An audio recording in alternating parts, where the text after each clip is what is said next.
So I want to touch on. I don't want to leave it because I think it's something that people need to hear for folks that maybe you're aspiring, you don't have your comic book ready or whatever, but you're an artist, whatever. Talk about how you even ended up in like storyboard work, because I still find that it's a very fascinating thing that's sort of like not talked about much. Is for artists to be able to know they can kind of like at least there's something you can do to pay the rent and advance your career. I went to art school, so I knew, some artist friends and stuff like that. And I knew a photographer, very high-end professional photographer. And so when I was looking for work, as desperately as I always am, I called him and say, "What do you know about storyboards?" He goes, "Well, I got an art director here right now. He's looking for a storyboard artist. So you come over and meet him." And so I grabbed my stuff together, marched over there. He looked at his stuff. He goes, "Oh, you can do this. This is great." So he was delighted. So I was like. For about 10 years, I was so spoiled because they do less storyboards now than they used to. But right. I had one agency that I went to, and a few art directors. They just kept using me again and again and again. So I had almost steady work for years. My kids were small, so it was great. It was like a great balance of work. So it was as simple as that. It's really, if you're good enough. Like when my first job at Marvel, I went to the Motor City Comic Con here in Michigan, and I met with I showed my portfolio to Archie Goodwin, and he said right away, he's like, "Oh, this is really, really good. I'm gonna give this to an editor," and I got a call from Carl Potts, and that's as simple and quickly as it happened. Although I did go a year before, I think a year or two before, I took my portfolio to Marvel and DC.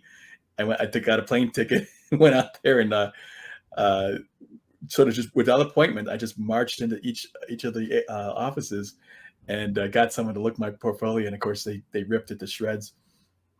But that's normal. Yeah, that's the normal thing. Journey. But when you're ready, I'm saying when you're ready and you got it together, they want you. Of course, now it's different. You got to things are political crap and all that kind of stuff. Like, what the heck, James is pointing out that you had inking done by the great late Russ Heath on Shadow Masters, and he's a big fan of that. So kudos to that. And he also points out that politics matter, which is kind of where you're going with your next sentence, I believe. It's just like, now it's not even about profits and sales; it's only about agenda and stuff like that. Which is kind of what we're talking about. Well, it's so weird to me. But you know what? It's as bad as that is. It's great because this is now opening the door. It's like they're another market. Exactly. They're continually shooting themselves in the foot. So I'm like, keep it coming, guys. Please, more of this stupid stuff. Make that, like they took Conan once.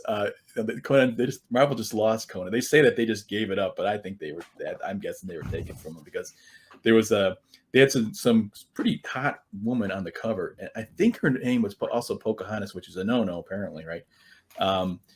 Anyways, she was pretty, smoking hot, and they covered her up and they gave her blue hair. and the comic book fans just went, absolutely not. No, we're not doing that.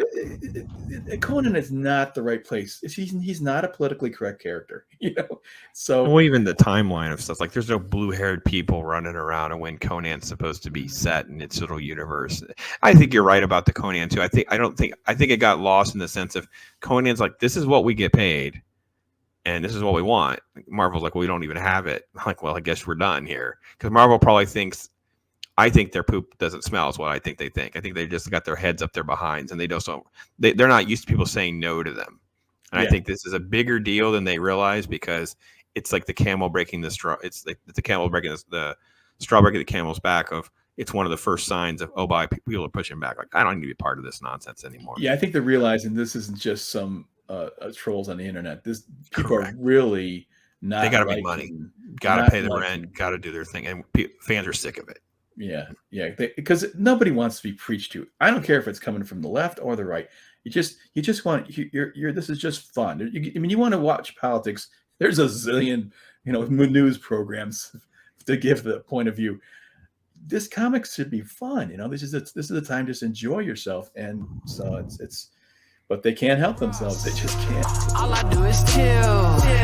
My life is a thrill for real, Bob Ross. I be too calm for the drama.